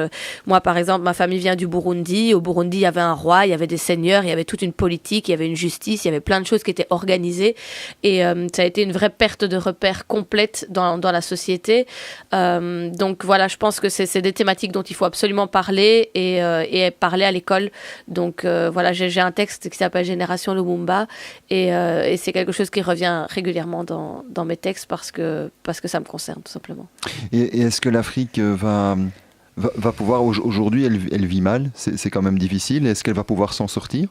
Je l'espère. Après, on voit que pour le moment, il se passe vraiment beaucoup de choses. Il y a le Togo, il y a le Gabon, le Burundi, le Congo, qui sont tous en train d'essayer de faire partir leurs dirigeants qui végètent au pouvoir depuis parfois très longtemps, qui s'accordent des 3e mandats, des 4e mandats en dépit de la Constitution, on n'est plus dans des démocraties de toute façon. Non, pas du tout. Et par exemple, au Burundi, on a complètement quitté la démocratie. On est dans une dictature même vraiment sanguinaire où il y a une répression qui est très très forte. Donc les choses bougent, mais pas encore. Et j'espère que vraiment les premiers qui réussiront à le faire tomber vont donner du courage et un modèle pour les autres pays qui sont dans la même situation. Et c'est vraiment difficile actuellement. On voit aussi tout le débat autour du franc CFA, où il y a plein de pays d'Afrique de l'Ouest, leur monnaie est fabriquée en France et contrôlée par la France. On se dit, mais la colonisation est finie depuis tellement longtemps, comment est-ce que c'est possible encore que ça se passe aujourd'hui ? Et même ça, malgré la mobilisation, la France refuse de lâcher le franc CFA. Donc il y a plein de choses qui doivent être faites, mais moi j'ai vraiment confiance dans le fait qu'il y a une jeunesse qui est très engagée en Afrique, et je pense que plus de la moitié des gens qui me suivent sur Internet viennent d'Afrique. J'ai vraiment un soutien énorme qui vient des jeunesses africaines, que ce soit au Burundi, au Congo, mais en Guinée, par exemple. Je suis jamais allée en Guinée et j'ai énormément de gens qui me suivent et qui partagent ce que je fais et qui m'écrivent de la Guinée. Donc, qui se reconnaissent dans cet engagement parce qu'il y a une vraie jeunesse engagée et qui est prête à se mobiliser. Et on le voit au Congo, des jeunes qui descendent dans la rue en sachant qu'ils vont peut-être se faire tuer, qu'ils vont peut-être se prendre une balle, mais qui sont prêts à descendre dans la rue. Donc, vraiment, moi je les admire et je l'essaie de les encourager du mieux que je peux, parce que je pense qu'on peut plus rester dans les situations qu'on connaît actuellement et qu'il va falloir du changement. Après, combien de temps ça va prendre, ça c'est la grande question. Alors, est-ce que c'est la colonisation le problème ou est-ce que c'est le capitalisme ? Je pense que c'est le capitalisme maintenant principalement, où on voit qu'un pays comme le Congo, on n'a pas intérêt à ce que les richesses soient gérées correctement, puisque tout le monde profite un petit peu de tout, du coltan, dans d'autres pays de l'uranium. Je pense que les 2/3 de l'uranium français viennent du Niger. On n'a pas intérêt à ce que ces matières soient vendues à des prix justes. On n'a pas intérêt à ce qu'il y ait plus de trafic. Donc, il faut rappeler, je pense que l'Europe n'a pratiquement pas de ressources et qu'elle va chercher ses matières premières en Afrique. Donc, on a un intérêt à ce qu'il y ait le chaos dans certaines régions et le système capitaliste s'est imposé en Afrique par la colonisation, et maintenant ils sont coincés dans ce système qui ne correspond absolument pas à leurs valeurs de base, qui ne correspond pas à leur culture, à leur tradition, et finalement les seuls qui s'en sortent, c'est ceux qui font le jeu du capitalisme, et c'est ceux qui sont prêts à exploiter la misère des autres, etc. Donc voilà, il y a quelque chose vraiment au niveau politique qui est à réinventer. On n'a plus le droit de parler de communisme depuis ce qui s'est passé depuis la chute du mur de Berlin. Pourtant, il y aurait peut-être des choses intéressantes à aller rechercher là-dedans. Et en même temps, on se rend compte que le capitalisme n'est de toute façon pas tenable.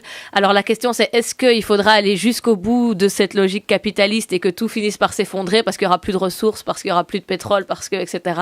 Ou est-ce qu'on va prendre conscience avant ? Ça, c'est la grande question. C'est la grande question. Ouais. Mais effectivement, la voie a l'air de dire qu'on va aller jusqu'au bout des filons. Donc, malheureusement. Alors, on se dit, il faudra peut-être aller à la catastrophe pour commencer à réinventer souvent, autre chose. C'est comme ça, il faut attendre qu'il y ait un problème et puis après on rebondit, mais c'est souvent trop tard. Et ça sera, je pense en tout cas, peut-être que ça sera justement cette crise pétrolière qui arrivera un jour ou l'autre, parce que même si on essaie de se voiler la face, elle arrivera, et où on se rendra compte qu'en fait, exporter toutes ces matières premières, c'est pas une solution. Ne plus produire d'agriculture dans un pays, c'est pas une solution. Il y a plein de choses comme ça qui vont en dépit du bon sens et où il faudra peut-être qu'on aille jusque-là pour se rendre compte qu'il faudra changer les choses. Allez, mot suivant. Attends, parce que les internautes sont au taquet. Donc, Claire, qui t'a traité de tricheur tout à l'heure, soumet 2 mots. Ce que je peux faire, c'est que je te les suggère et tu choisis rue ou femme. Ok. Ou les femmes dans la rue. Ce qui serait pas mal, parce que ça permettra de faire une transition avec une de nos émissions. On compte le consacrer à cette réalisatrice dont je n'arrive pas à retenir le prénom. Sophie Peters, qui a réalisé ce fameux film Femme dans la rue, où elle a circulé dans Bruxelles avec une caméra cachée, où elle s'est fait alpaguer de manière les plus agressives possibles. Tout à fait. Donc voilà, rue et femmes, effectivement. Oui, au niveau des femmes aussi, je pense qu'il y a encore beaucoup de combats à mener.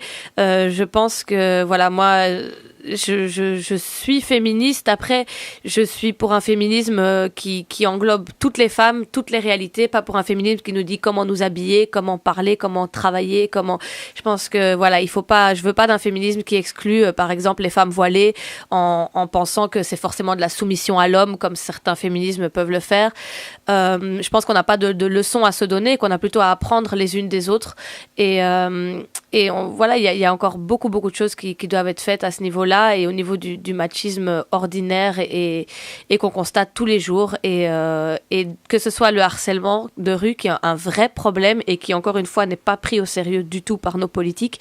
Je pense qu'il y a quelque chose vraiment du niveau de l'éducation et de la sensibilisation qu'il faut faire parce que c'est une réalité qui existe et à laquelle la plupart des femmes sont confrontées un jour ou l'autre dans leur vie, que ce soit dans les métros, que ce soit dans la rue, des hommes qui se permettent vraiment de mettre des pressions ou de faire peur aux femmes. On a déjà toutes vécu ça. Donc, il faut faire quelque chose. On peut pas juste le constater. Et il y a eu ces vidéos qui étaient vraiment très intéressantes où des comédiens mettaient en scène une situation de harcèlement et où on voyait qu'en fait, les hommes ne réagissaient pas et que seules les femmes réagissaient et dans des transports en commun aussi. Et voilà, chaque fois, c'était les femmes qui devaient prendre la défense et qui disaient à la jeune fille, mais je vais descendre avec toi, je vais pas te laisser toute seule, etc. T'habites où? C'est quoi ton adresse? Oui, c'est ça, parce que vraiment, les hommes ne réagissaient pas à ce qui se passait juste autour d'eux. Et c'est incroyable. Et dès qu'on en parle autour de soi, toutes les filles ont une anecdote à raconter, ont quelque chose à raconter d'un jour où elles ont eu peur. Et donc, on peut plus se permettre ça. Et il faudrait que ce problème soit vraiment pris à bras le corps et qu'il y ait des outils et des choses qui soient créées parce qu'on se sent souvent extrêmement démunis face à ces situations. Donc voilà, il y a plein de choses. Même dans les transports, c'est drôle de le voir. On a parlé je sais plus du tout comment on appelle ça, mais du fait que les hommes prennent beaucoup de place avec notre jambe. Ouais, exactement. Ouais. Et c'est une réalité. Ouais. Et voilà, moi, je suis enceinte de 7 mois et ça arrive très souvent que personne ne me laisse la place et que les gens me voient, je suis en face d'eux et ils vont pas laisser la place voilà. Donc, il y a vraiment des situations qui peuvent être révoltantes et il y a encore beaucoup de travail à faire et voilà, j'encourage en tout cas les mamans à sensibiliser leurs garçons et à en parler avec leurs garçons plus que jamais et à rappeler encore et encore qu'une fille peut s'habiller exactement comme elle veut, que quand une fille dit non, c'est non et il y a encore toutes des réalités comme ça qui doivent être rappelées alors qu'on pourrait avoir l'impression à notre époque que bon, voilà, tout ça devrait être derrière nous déjà depuis un moment. Malheureusement, ça n'est pas le cas. Après, pour rebondir sur ce que tu disais, il y a une loi qui est sortie il y a 2 ans, la loi, je sais plus comment, harcèlement de rue, que Joël Milquet a sorti. Et l'initiative était bonne, mais en fait, ils se rendent compte 2 ans après que ça ne marche pas, ça ne fonctionne pas, parce que les femmes, en fait, pour déposer plainte à la police, c'est extrêmement compliqué. Comment vas-tu prouver qu'un mec t'oppresse dans la rue, il t'a insulté, etc. Alors ça, c'est ta parole. Et après, voilà, c'est un dépôt de... Mais... Moi, je pense que voilà, il faudrait qu'il y ait, au niveau de la justice, de temps en temps, vraiment des sanctions exemplaires qui soient prises quand il y a des cas. On l'a vu, je sais plus c'est où, si c'est en Allemagne, je sais plus dans quel pays. Faut prendre en flagrant délit. Voilà, où il y a un homme qui a été condamné à de la prison ferme pour une main aux fesses dans la rue. Je pense, voilà, ça c'est bien, mais je pense que plus que ça, il y a un vrai travail de sensibilisation à faire et de pouvoir expliquer à ces garçons comment une fille peut se sentir quand elle se retrouve dans cette situation-là, de l'insécurité, de la peur que ça peut provoquer. Et vraiment, là encore une fois, il faudrait aller dans les écoles et il faudrait que tous les jeunes reçoivent une certaine, à la place d'un cours de rien, voilà, un vrai des sensibilisations sur des sujets qui sont aussi importants que ça, tout simplement. Il y a d'autres mots de la part de nos auditeurs? Annabelle, qu'est-ce que tu vois sur le chat? Non, pas de Salomé, chouette émission. C'est chaque semaine que nous pouvons vous écouter. C'est pas simple, mais enrichissant. Donc ça veut dire que le niveau est élevé. Alors Salomé, malheureusement, ça ne sera pas toutes les semaines, puisqu'il faut le temps de préparer les émissions. Ça sera une fois par mois, donc ce qu'on a prévu. Alors pendant qu'Annabelle regarde sur le chat, je vais encore faire tourner le dictionnaire. Attention, hop, et au hasard. Attends. Voilà, hop. Et je vais choisir le mot arbre. Arbre qui renvoie à ton premier, mon premier recueil. Projet. Tout à fait, mon tout premier recueil. Donc là, c'était pas audio, c'était vraiment littéraire. Et c'est un petit booklet qui s'appelle « L'arbre sans racines d'un pays sans soleil ». C'est une phrase qui est extraite d'un texte qui s'appelle « Années 60 ». Que tu as écrit ? Oui, et donc dans lequel je parle de mes origines et de la rencontre de mes grands-parents, puisque j'ai un grand-père italien, un grand-père africain, burundais, mes 2 grands-mères sont belges, donc je raconte un peu tout ça. Et donc voilà, ça me permet de parler de Maelstrom, qui est une super maison d'édition qui édite principalement de la poésie. Ils ont une petite librairie près de la place Jourdan et ils font un travail vraiment incroyable parce que justement ils permettent à beaucoup d'auteurs de poésie et aussi à beaucoup de jeunes de publier. Et c'est une grande chance parce que c'est vraiment pas quelque chose de facile de pouvoir être édité, de pouvoir publier sa poésie. Et ça, par exemple, c'est des petits bouclegs. Ça se vend 3 €, ça se glisse dans la poche. C'est vraiment comme une carte de visite. Ça permet de se faire connaître, de se faire lire. Et donc, il y en a plein qui sortent chaque année. Il y a beaucoup de slammers qui sont publiés chez eux, chez Maelstrom, et ils sont toujours en demande et en recherche de nouveaux auteurs, de jeunes, ce qui n'est pas forcément le cas de gens qui sont pas connus, ce qui n'est pas forcément le cas des autres maisons d'édition. Et ils ont un magnifique festival qui se fait au début mai chaque année, Festival Maelstrom, principalement à l'espace Senghor, où je joue chaque année. Voilà. Et cette année, ils m'ont vraiment permis une grande chance, c'était que j'avais le droit de programmer ce que je voulais. J'avais vraiment carte blanche. Donc, c'est vraiment des gens qui sont dans la confiance. Et pour moi, c'est vraiment une famille, Maelstrom. Donc, voilà, je vous encourage à aller voir leur page, à aller voir leur site. Et puis, si vous désirez être publié, à ne pas hésiter à leur envoyer vos manuscrits. On mettra tout un ensemble d'informations sur la page Facebook, de toute façon, de l'émission Soyons Curieux. On reprendra le groupe de photographes qui a travaillé avec toi. On reprendra Maelstrom, on reprendra une série d'éléments. Je pense à une petite vidéo aussi sur la discussion qu'on a eue juste avant, le rapport homme-femme, où justement là, le petit film, c'est juste l'inverse. C'est-à-dire que c'est les hommes qui sont dans la situation que tu décrivais des femmes aujourd'hui, hein, donc interpellées dans la rue, obligées de mettre une cagoule, parce que s'il monte ses cheveux, ça veut dire qu'il essaye de séduire, enfin, etc. C'est une petite vidéo assez interpellante et assez intéressante. Projet de livre, est-ce que c'est quelque chose vers lequel tu pourrais aller aussi, devenir écrivain ? Oui. Non, en fait, donc moi, avant de découvrir le slam, j'écris depuis que j'ai 13 ans, grâce à une prof de français qui nous avait fait faire un recueil de poésie. Et j'ai eu un blog un peu quand j'étais ado et tout ça, mais sinon, je partageais pas trop mes textes, je gardais ça dans un tiroir, c'était mon jardin secret. Et je me disais toujours, quand je serai plus âgée, quand j'aurai vécu beaucoup de choses, j'écrirai un roman, parce que vraiment, la littérature que j'aime, c'est le roman, et j'en lis énormément. Et là, je me suis dit que voilà, je me suis fixé comme objectif de le sortir avant mes 30 ans. J'en ai 26, bientôt 27. Donc je me suis mis au boulot, et puis on verra bien ce que ça donne au final. Mais en tout cas, voilà, je l'ai en tête depuis très longtemps, et j'ai beaucoup d'idées en tête qui me travaillent. Après, ce qui est plus difficile pour moi, c'est que c'est vraiment un travail sur la durée. Un slam, on peut l'écrire en 2-3 fois, 2-3 séances d'écriture, et puis on a son slam qui est prêt et qui peut être déclamé. Un roman, il faut vraiment s'y atteler pendant très longtemps, et donc ça, c'est vraiment, ça va m'obliger à une régularité à laquelle j'ai pas forcément l'habitude, mais c'est sûr qu'un jour ou l'autre, oui, je pense qu'il y aura un roman qui suivra. Mais tu es accompagnée dans ce travail-là de roman ? Non. Non. Donc voilà, moi j'ai fait les romanes à l'université, donc c'est quand même un bagage très solide qui m'aide beaucoup pour l'aspect littéraire, que ce soit dans la poésie ou que ce soit dans l'écriture en général. Et je pense plutôt que je vais l'écrire, et puis que quand je l'aurai fini, je le donnerai à des gens pour avoir des retours, pour le retravailler, etc. Mais là, je suis vraiment toute seule. C'est mon petit secret que je viens de partager avec vous. Wow. En exclusivité, merci beaucoup. On se sent privilégié. Et quels sont tes auteurs privilégiés, des auteurs qui sont source d'inspiration, qui t'interpellent, Oui. En fait, quand j'étais jeune, les livres qui m'ont vraiment marqué sont souvent des choses très, très sociales, justement. Comme je sais que j'ai eu une révélation en lisant Émile Zola, je devais avoir 14 ou 15 ans. Puis après, en lisant notamment des romans comme Les raisins de la colère, etc. C'est des choses qui m'ont beaucoup marqué. Mais actuellement, vraiment, ce que j'ai énormément regretté dans mes études de littérature française, c'est qu'en 5 ans d'études, donc 3 ans à Namur et puis 2 ans à Bruxelles, je n'ai jamais eu un auteur africain au programme. Donc, c'est comme si la littérature africaine n'existait pas dans la littérature française. Et j'ai vraiment rattrapé ça en faisant mon mémoire sur des auteurs africains et en lisant énormément d'auteurs africains ou d'origine africaine par après. Actuellement, mon énorme coup de cœur, c'est Léonora Miano, qui est une auteure franco-camerounaise qui a écrit énormément de romans, qui a gagné des prix et dont je suis absolument fan. Je l'ai découvert il y a même pas un an et je suis en train, il y a un de ses livres dans mon sac, voilà. Je crois que ça doit être le 6 ou 7e livre d'elle que je lis. Je suis en train de tous les dévorer. Je lis pratiquement plus qu'elle. Mais voilà, et elle est très engagée aussi et je pense qu'en tant que femme et pour toute personne qui s'intéresse à l'Afrique ou qui a des origines africaines, elle a quelque chose qui est très très fort et qui nous aide à comprendre vraiment toute cette histoire. Donc voilà, ça c'est mon gros coup de cœur pour le moment, mais il y en a plein d'autres. Il y a Tierno Monenembo sur qui j'ai fait mon mémoire, Boubacar Boris Diop aussi. Donc c'est 2 auteurs sur lesquels j'ai travaillé pendant mon mémoire et que j'apprécie beaucoup.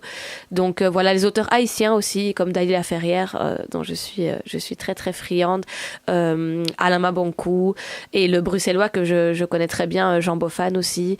Donc voilà, je trouve qu'il y a une très très belle littérature africaine qui n'est malheureusement pas toujours mise suffisamment en avant.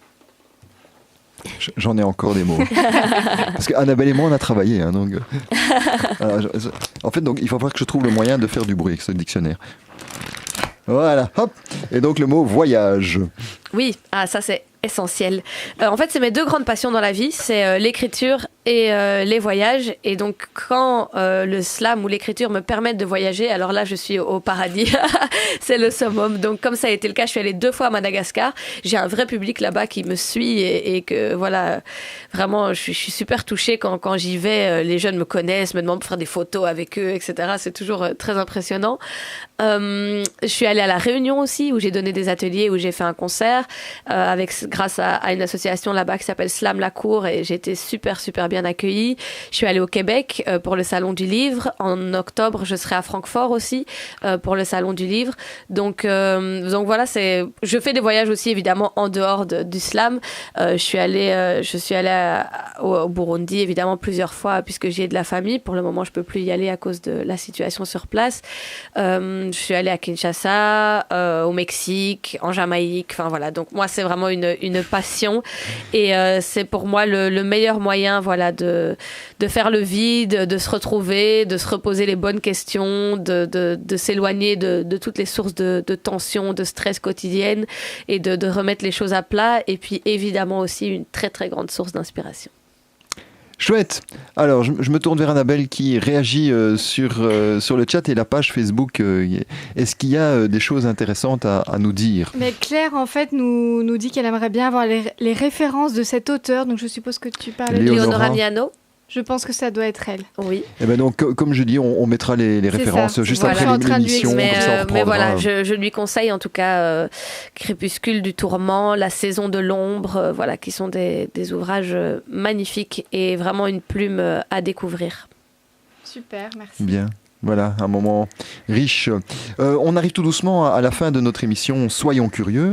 Alors Joy, on t'a demandé en préparation à cette émission de nous proposer 3 morceaux de musique qui sont les morceaux qui vont clôturer l'émission. Alors, on n'en passera qu'un seul, mais on mettra les autres titres que tu as proposés également sur la page Facebook. Alors, le choix n'a pas été facile. Et donc, finalement, on a opté pour celui que tu avais noté en premier, en considérant que c'était ton premier choix.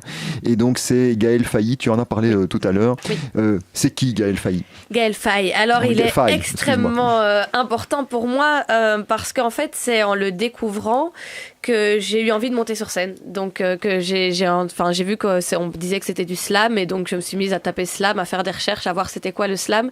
Mais ça a été vraiment pour moi une révélation, cet artiste. Donc, c'est un slammer, rappeur franco-rwandais, mais qui a vécu jusqu'à 14 ans au Burundi. Et donc, il parle beaucoup du Rwanda et du Burundi dans ses textes, du métissage aussi, de plein de questions qui me sont proches et qui me touchent. Il a aussi des textes très, très engagés. Donc voilà, moi, je le suivais depuis des années et j'étais vraiment fan de ce qu'il faisait. J'ai eu l'occasion de le rencontrer. On a plein d'amis en commun puisque le Burundi est un tout petit pays. C'est quelqu'un de très simple, très humble, vraiment avec un super contact. Et donc, moi, ça a été vraiment une source d'inspiration et j'ai été très heureuse de ce qui s'est passé avec son roman Petit Pays. Il a gagné le Goncourt des lycéens. C'était son premier roman. Oui, tout à fait. Ouais. Il a sorti son premier roman et donc il a eu un succès amplement mérité. Et pour moi, ça me fait tellement plaisir de voir qu'un livre qui parle du Burundi ait un tel succès, qu'on parle de ce pays, de ce si petit pays dont on parle très très peu, même quand la situation y est très mauvaise. Et donc, en fait, pour moi, Gaël Faye, c'est mon grand frère d'art parce qu'il fait tout ce que je voudrais faire avant moi. Donc, il arrive à... Non, c'est super, c'est génial. Ça ouvre la voie parce que sinon, personne ne l'aurait fait avant. Donc, ça montre que c'est possible et c'est super encourageant. Donc, notamment avec son album où il a réussi à faire du slam, mais qui soit très rythmé, très musical et qui est vraiment, vers quoi moi j'ai envie d'aller, ou que ce soit avec son roman qui est extrêmement fort. Donc, pour moi, c'est vraiment c'est le grand frère, c'est celui qui ouvre la voie et ça a été une vraie révélation. Et tu ne voudrais pas à un certain moment justement être la première et puis que lui te suive? Moi je suis la première femme déjà, donc ça me va. Très bien. Eh bien voilà, nous sommes à la fin de notre émission Soyez curieux. J'étais ravi évidemment de passer 7h30. Moi aussi. Oui, super. En votre compagnie à toutes les deux. Merci à Joy d'être venue de Bruxelles pour nous parler de Merci à vous pour l'invitation, c'était un plaisir. C'est tout à fait réciproque. Donc tu nous as parlé évidemment de ton projet musical Tram 25, donc j'invite vraiment les auditeurs à aller voir sur Internet. On remettra également les dates. Enfin, tu peux peut-être nous donner les quelques dates auxquelles tu... Mes prochaines dates. Une prochaine date, il y a l'Éden, tu nous disais Non, ça c'est en discussion, ce sera pour 2018. Mais là, dans l'immédiat, donc je serai le 23 octobre à la ferme du Biérot à Louvain-la-Neuve. Il y a tous des événements autour de Achille Mbembe qui va être... docteur honoris causa, je pense, et donc on m'a demandé de venir faire un concert. Sinon, je serai aussi dans les librairies. Le 3 octobre, je serai chez Tulitu à Bruxelles pour présenter Tram 25 et normalement dans les FNAC en novembre, donc les dates vont arriver prochainement, et puis à Francfort pour le salon du livre. Donc, oui, ça on n'ira peut-être pas jusque-là. Non, peut-être pas, non. mais voilà, il y a pas mal de choses qui se passent, et puis après novembre, de novembre à mars, là je serai hors service puisque je vais m'occuper de la petite qui arrive. Donc, voilà. Et en tout cas, on l'accueille et on lui souhaite évidemment le meilleur, évidemment. Annabelle, un tout grand merci d'avoir co-animé cette émission. Merci à vous deux. Et puis, du coup, on vous donne rendez-vous en octobre pour notre prochaine émission qui tournera autour des boîtes à cadeaux, de la fabrique de soie à Tubize et de la solidarité. On va juste attendre quelques jours avant de vous préciser la date. On doit avoir ça encore avec Patrick en interne, mais on vous tient au courant sur la page Facebook. Voilà, et donc comme disait Annabelle, vous retrouvez toutes les informations sur la page Facebook que je vous invite évidemment à commenter largement. Vous pourrez podcaster l'émission Soyons curieux avec Joy dans quelques jours sur radio27.be. N'hésitez pas à la diffuser largement. Vous étiez sur radio27.be à l'écoute de Soyons curieux avec Annabelle Duhaut et Patrick Monjoie, et c'est en musique avec Gaël Faye et Petit Pays que nous nous disons au revoir. Radio27.be, bien entendu.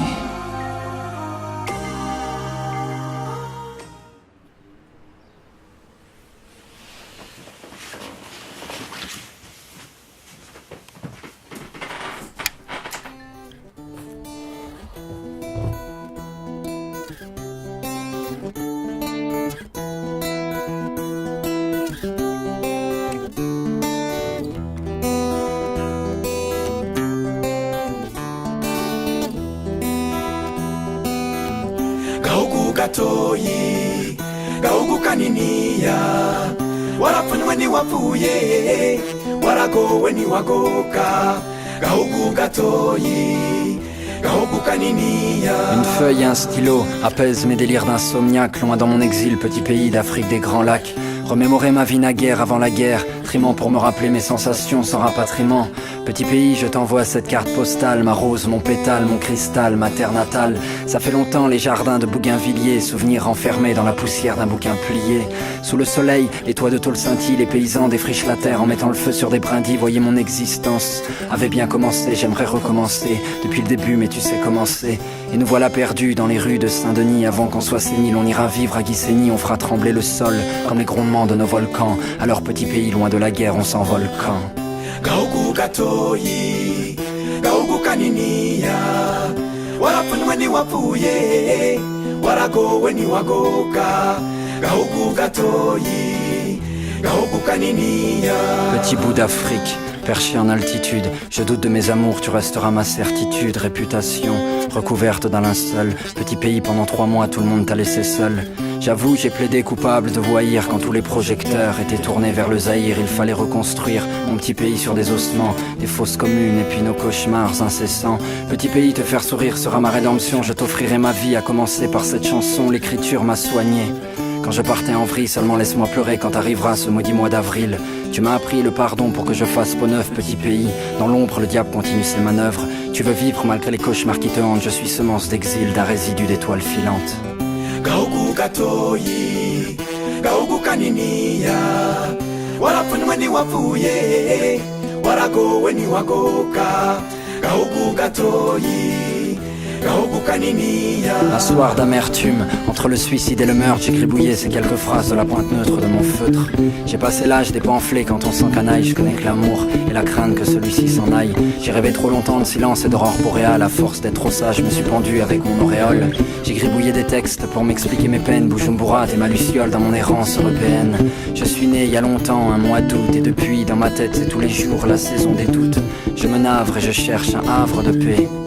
Quand l'Afrique se transforme en cadavre, les époques, ça meurt comme les amours, man. J'ai plus de sommeil et je veille comme un zamou. Laissez-moi vivre, parole de misanthrope. Citez-moi un seul de rêve qui soit allé jusqu'au bout du sien propre. Gaugu gatoyi, gaugu kaniniya, warapun weni wapuye, warago weni wagoka. Petit pays, quand tu pleures, je pleure. Quand tu ris, je ris. Quand tu meurs, je meurs. Quand tu vis, je vis. Petit pays, je saigne de tes blessures. Petit pays, je t'aime, ça j'en suis sûr. Warapun weni wapuye, warago weni wagoka, gaugu gatoyi, gaugu kaniniya.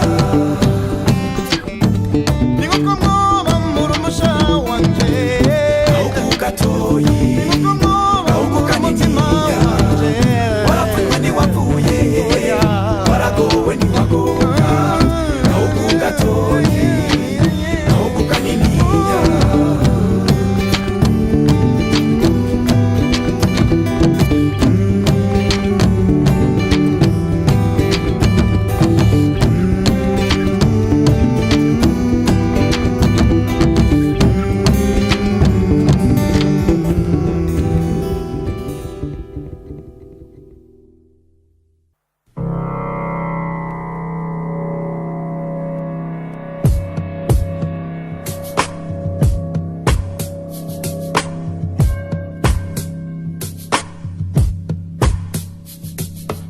J'observe ma ville, son béton, ses chiens, ses fresques. Les travailleurs ont le ventre plein d'une envie de sieste. De jeunes qui traînent, allument un joint, je les envie presque. Ça sent bon, bon comme le temps qu'on pourrait suspendre. Bon comme une autoroute qu'on prendrait à contresens. Non, malgré le printemps, je dois rester sage jusqu'à 5h moins le quart. Alors j'attends, je patiente dans mon nouveau cadre. Juste un endroit où on vit, où on prend ses marques. Pas le quartier des boîtes, des bars branchés, des fêtards. Ceux que tu croises rentrent chez eux ou sont en retard quelque part. Tous les exils se rencontrent et se fondent dans la masse. Ici les rues sont royales, les jardins botaniques, l'héritage colonial, l'arrière-goût hypocrite, des politiques qui jouent à la chaise musicale, des journalistes toujours en quête d'un scandale, des prêtres pédophiles qui vous font la morale, des fêtes de l'Aïd où on m'oblige à venir au taf pour ne trouver qu'un ou deux élèves dans la classe. Dehors, le ton monte autour d'un mouton étourdi, on interdit et les tensions se cristallisent. Sans solution, on boycotte le sacrifice. Tout le monde s'énerve, c'est ce qu'on appelle un compromis à la belge.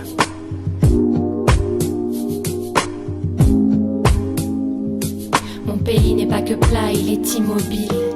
Je crois qu'il est trop petit pour moi, c'est pas de l'ironie. Je voudrais l'emmener en voyage, mais c'est pas possible. Mon pays n'est pas que plat, il est immobile. Les craintifs agrippés à leur patrimoine me fatiguent. L'esprit aussi fermé que leurs frontières linguistiques. Ils restent suspendus à l'idée d'une époque qu'on pourrait figer. Accrochés à leurs protocoles, à leurs jours fériés. Accrochés à leurs écoles, aux cours falsifiés. Qui oublient les vols, les viols et les contours des colonies. Qui oublient les morts d'une planète qui se mondialise. Quand on se développe, on ferme les yeux sur l'origine. Pendant ce temps, les seules étoiles qui brillent encore dans ma ville sont celles méprisantes de leurs hôtels hors de prix. On s'imagine une croissance sans limite, infinie, sans victime, ni contrepartie. Une pollution sans maladie, une solution capitaliste. On croit vraiment à la relance économique et on se mange un bon traité transatlantique. On m'a dit, oh petite, faut pas cracher dans la soupe. Hey, je vois pas le problème si c'est quand même moi qui la bouffe. Non, je vois pas le problème si c'est quand même moi qui la bouffe. Mon pays n'est pas que plat, il est immobile. Je crois qu'il est trop petit pour moi, c'est pas de l'ironie. Je voudrais l'emmener en voyage, mais c'est pas possible. Mon pays n'est pas que plat, il est immobile.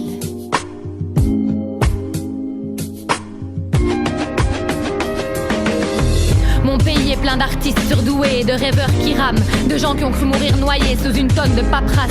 De jeunes diplômés dans les bureaux du chômage. D'adultes qui pleurent sur leurs factures de gaz. De soi-disant profiteurs qui vivent avec 700 € par mois. Mon pays est plein d'employés de l'ONEM qui jouent à la police. Plein de gosses perdus dans des rêves, défoncés à l'extasie. Plein d'étudiants dealers d'herbe, d'apprentis djihadistes. Plein de taxis de nuit, de femmes de ménage de plus de 60 piges. Plein de fabriques d'armes qui tournent à plein régime. Mon pays est plein d'entreprises qui licencient. D'artisans surtaxés, d'infirmières usées, de fermiers qui se suicident, les mains pleines de pesticides.